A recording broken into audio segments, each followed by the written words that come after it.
À la naissance, on a tous accès de la même façon à notre sexualité. On est tous égaux. Par contre, cette accessibilité, en fait, elle va très vite bouger. C'est-à-dire que d'un côté, il y a les parents qui, très tôt, vont expliquer à leur enfant comment prendre soin de leur corps, leur donner un mode d'emploi du corps plutôt simple, plutôt libre. Ils vont expliquer les choses, comment ça fonctionne. Donc, en fait, ces gens-là vont avoir une relation avec leur corps complètement épanouie. Et puis, il y a ceux où eh bien, on ne va pas les rendre très autonomes dans leur toilette ou prendre soin d'eux tout seuls.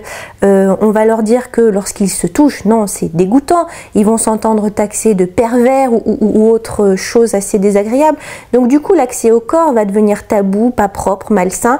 Et là, du coup, l'accès à la sexualité va partir dans l'autre sens. Donc tout dépend en fait de comment est-ce que son propre corps est vécu et instruit par l'entourage. Le mode d'emploi du corps, c'est vraiment la base de la sexualité.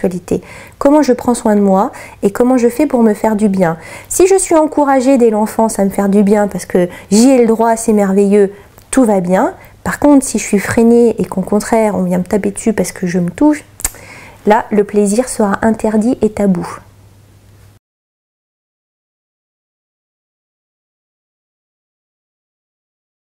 Avant tout, j'ai envie de répondre, on peut tout aimer.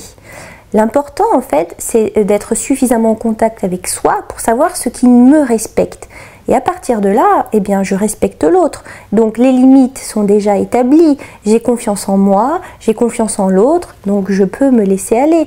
Et c'est là, en fait, qu'intervient ce que les médias véhiculent énormément et qu'on s'entend rabâcher dans tous les magazines, le lâcher-prise. Alors, la relaxation pour ça c'est extraordinaire parce que vous pouvez apprendre en fait à sentir votre corps, le connaître, le détendre et donc finalement arriver à ce fameux lâcher-prise. C'est-à-dire, je suis ce que je suis, comme je suis et c'est parfaitement imparfait.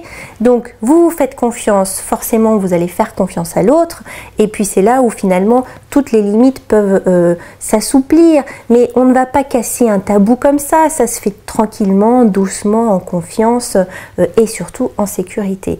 Vous voyez, ça me fait penser à ce thème quand même assez récurrent aussi, du porno. C'est important vraiment de dire que c'est un film, ce sont des acteurs, dans la vie ça ne se passe pas comme ça.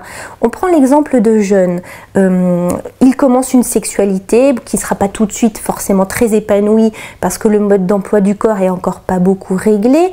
Eh bien, je ne suis pas du tout d'accord avec le fait que les jeunes, dans les tout premiers rapports sexuels, utilisent la sodomie, qui est véhiculée par les films porno comme quelque chose de tout à fait normal, de tout à fait aisé, de facile. La sodomie, ça demande une grande confiance en soi et en l'autre, parce que physiologiquement, vous devez guider le partenaire qui rentre en vous. Si vous n'êtes pas suffisamment alerte dans vos sensations, vous n'allez pas pouvoir guider l'autre. Donc finalement, qu'est-ce que vous faites? Vous vous coupez de vos ressentis et puis vous laissez faire l'autre. On est loin de ce qui est la définition de la sexualité, un partage.